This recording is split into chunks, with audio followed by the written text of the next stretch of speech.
We are in Kilayim, Perek Zayin, Mishnah Bet, the second Mishnah in the 7th chapter of Kilayim. We're continuing to discuss what we called Havracha. Havracha, this is the second Mishnah. If you don't know what that is, go back to the last Mishnah, where you have a plant in the ground, and you took one of the shoots, and you ran it under the ground, and then you grew from it a new vine. Okay, that's Havracha.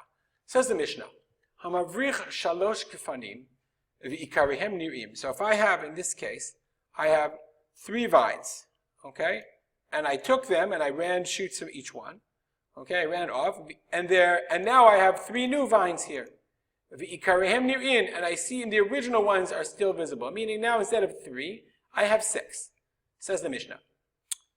Rabbi Lezer ben Tzadok Omer. Rabbi Lezer, the son of Tzadok, says, if the distance between the two is between 4 and 8 amot, then they're considered to be mitzaref, connected to one another. And therefore, remember that in order to have a vineyard, in order to be a kerem, you have to have, the Bartanura says it can even be 3 and 2. So it doesn't really matter if it's 3 or 1, but if it's 3 and 3, just a classic example, then they're mitzaref. And remember, the halacha is once it's a vineyard, how far do you have to have it from a vineyard? You have to have it, since it's more than, these are between 4 and 8 amot apart, this is a vineyard, and therefore I can only plant a distance of 4 amot. But otherwise, if it wasn't a vineyard, then I'd only have to plant. If I only had 3 in this row, then it would just be 3 individual vines, and I only had to have a distance of shishat tfachim, as we've learned until now. That's what it means in the Mishnah. If there's between 4 and 8 amot, then mitzarfot, it's a kerem, it's a vineyard, and it's therefore you have to have a distance of 4 amot. V'im lav, and if not, eina mitzarfot, then they're not combined, and all you have to have is a distance of shishat tfachim. Nu halacha, gefen sheyavsha. Excuse me. Let's say I had a vine that dried out, and it's in my vineyard. So can I plant on it? It says the Mishnah Asura.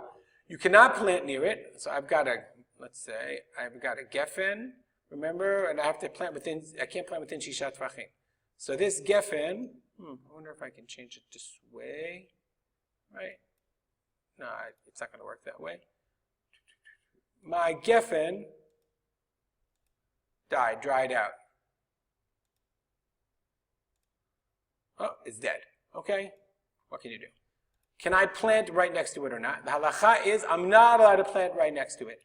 And the reason the Bartanura says is gefen sheyavsha asher disroa mishum marit ayin, because it looks like I'm planting next to a geffen. I.e., if the geffen really is dead, once it's gone, I can plant there. There's no geffen there. But if the geffen is still there, it looks like marit ayin.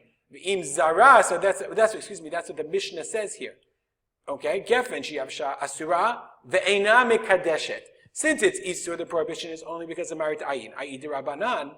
It's not, remember there in the halacha is if I plant near Kilayim in a vineyard, it's mekadesh. You have to burn it.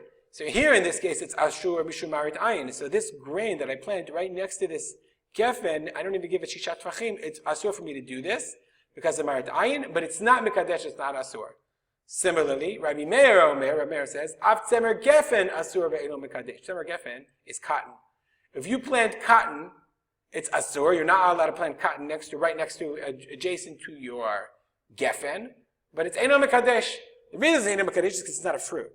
Okay? Somehow, for some reason, the Rab Safrai says, why would you think tzemer gefen? But for whatever reason, the term tzemer gefen, in their term, in Midrashic, in Mishnaic times, tzemer gefen was cotton, that was named for cotton, but because it had the term geffen, whatever, some people might think that I could plant it next to my geffen. You're not allowed to, but ve'eno mekadesh, because it's cotton, it's not a produce. Rabbi Lezer bar Tzadok Omer Mishmo, Rabbi Lezer bar Tzadok says, Af al gabei geffen asur ve'eno mekadesh. Even if I planted al gabei geffen, remember we're learning the din of habracha. So in the din of habracha, I'm running from one vine to another, okay, and this is underground, and we said if it's more than 3 tvachim deep into the ground, then I'm allowed to plant above it.